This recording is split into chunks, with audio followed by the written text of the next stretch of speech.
Welcome back to the channel. My name is Karim Chelli, mindset and performance coach, and today I have a very special guest, which is Robin Good, who is a nutrition and fitness coach, and we talk about how you can improve your performance on the poker table. This is especially important because if you can perform better, you will also have better results. So let's jump right into it.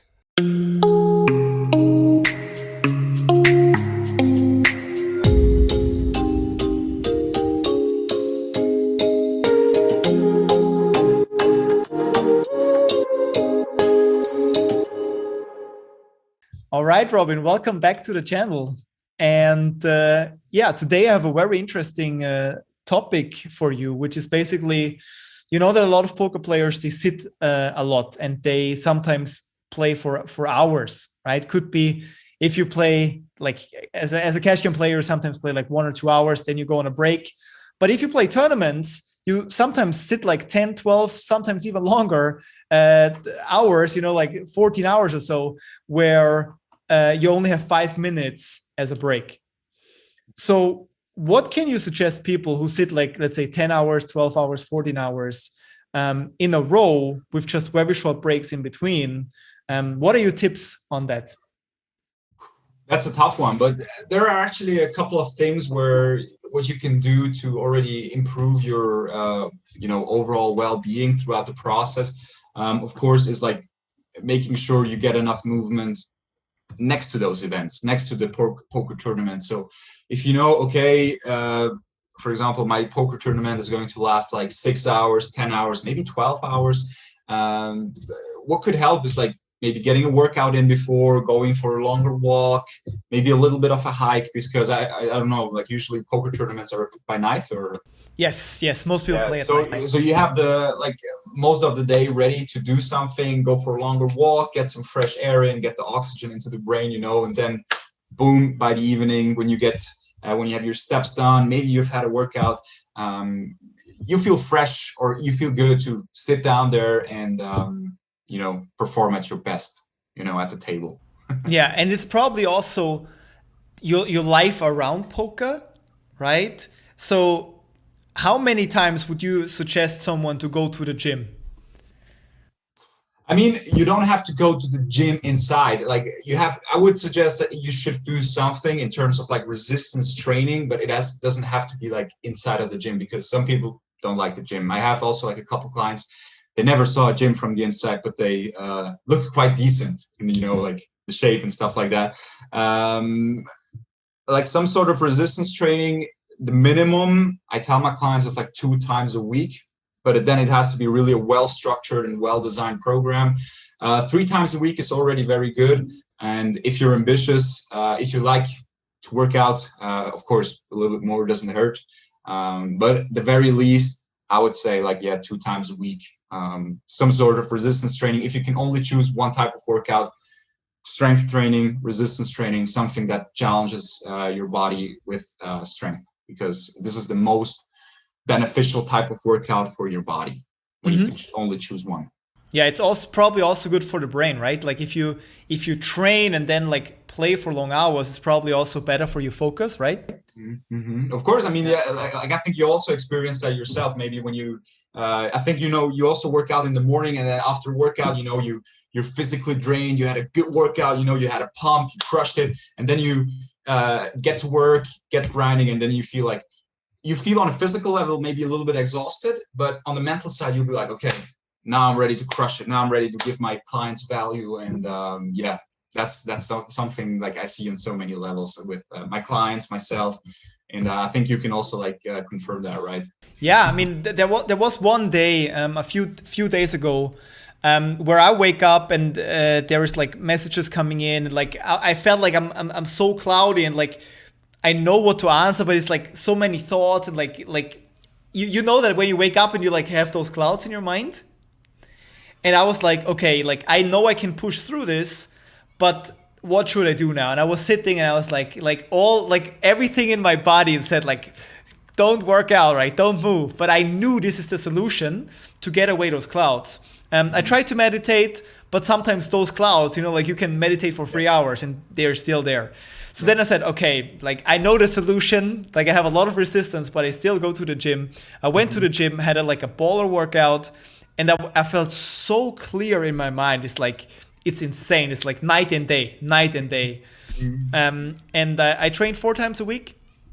And I really teach this to my clients, like train, right? You don't have to go to the gym, but like train, be physical. And even if you like, if you cannot, you know, do some physical exercise, at least try to get some steps in. Yep. The more, the better. Because I also know poker players who said like, I haven't trained in 20 years, you know? So then I'm like, okay, start easy by just, you know, walking as much as possible.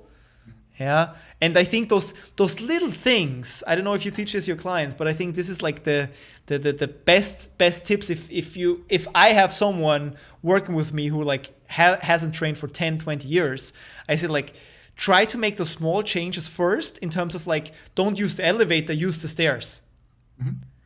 And if you say like, you can like take your car, which is like 2 minutes to go to the next supermarket, maybe you can walk there, or maybe you have like a bicycle. Yeah. Exactly. Yeah. Yeah. I think if you can make those small changes, you don't lose that much of like life quality, but it's like a huge impact if you keep that for a long period of time. Exactly. And I mean, you always have to see like where somebody starting from, right? Some people be like, okay, yeah, you have to work out 5 times a week and get those 10,000, not even 12,000 steps in. For someone who hasn't, like in your example, someone who hasn't worked out in 20 years, and you'd be like, okay, yeah, you should, you know, go to the gym, crush it 5 times a week. They'd be like, dude, I mean, how? It's always about starting small and like, depending where you're coming from, start small, really, like with the steps you're saying, getting a walk in, still better than nothing, getting some steps in. And also like when we get back to that meditation thing, for so many people, like walking or going to the gym also has that meditation effect, right? Because I also try to, sit down and do the meditation guided thing. But when I go to the gym and really focus on the movement and contracting and feeling my muscles, this is way more meditation for me. Or just like going into the forest without any technical devices, just like enjoying nature, listening to the birds, listening to the forest, and at the same time, you're calming your mind, you're getting some steps in, you're active, you're resetting yourself a little bit, you're getting fresh air. On so many levels, like walking and getting steps in can be so beneficial. Beneficial. Yeah, and it's also a good idea to deal with the stress of poker, because in poker it's sometimes that you play for like 1 month and you lose money. So of course the brain says like, why did we like all put all this energy, all this focus, all these times into playing poker, and at the end we're losing money. So what's going on, right? And yeah, this is called the sunk cost fallacy. I don't know if you heard of that, but it's a very common phenomenon in the poker industry that like losing hurts you twice as much as winning. And a lot of times people ask me like, how can I deal better with the stress of losing money? And I think you said the solution already, like finding something that you really enjoy that helps you to like wash out all the stress. And if it's like going to the forest, it's fine. If it's like going to the gym, it's fine. If it's meditation, it's fine. But this is something that if you can figure that out, this is golden. Totally. I see some similarities. I don't know like the phenomenon that you said by name itself, but I see something similar like when I work with my clients. Like sometimes they're really crushing it, they lost some weight, they feel better, they nailed their nutrition, and then they'll be like, oh, I just got in, for example, today 4,000 steps, I'm bad, I'm really bad. And I was like everything is on point. You had one bad day maybe where you didn't hit your steps, or maybe you're stagnated for 1 or 2 days, but the overall progress is still going into the right direction. Don't worry. Keep going. So sometimes they're, standing in their own way then, and then it's really like, what I also like to be like with the mentees and also having mentors myself. being in your own way, or having someone that tells you from the outside perspective can be so valuable at some spots in your life. You think you also have that with your clients and the mentees and also your mentors, I think. So yeah, it's so interesting to always see that, have that outside perspective there. Yeah, 100%. So yeah, Robin, thank you for having the chat with me. I will link your website and your Instagram down below. Sure. If someone is interested to work with you, it's all about nutrition, fitness, and yeah, you work with entrepreneurs, professionals, and yeah, what they have in common with poker players is they deal with a lot of stress, they sit a lot, right? And I think not just entrepreneurs or poker players or professionals need to work on the fitness. Yeah. Yeah, totally. It's no matter who you are. That's an important topic, but of course, if you're in the poker area or you're a high performer itself, you're occupied a lot of the time. So you need to make the whole process super efficient and effective, right? So that's what we're about. Yeah, yeah. Thanks for joining, Robin. Thanks for having me.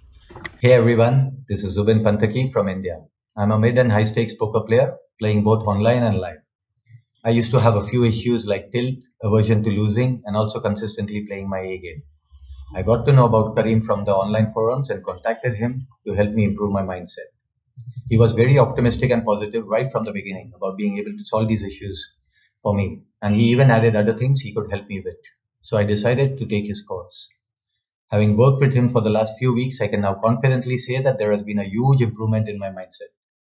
We worked on a lot of things. For example, increasing my awareness while playing, dealing with all forms of tilt, goal setting, meditation and visualization, upswings and downswings, dealing with fear and anxiety, structures and discipline, etc. etc.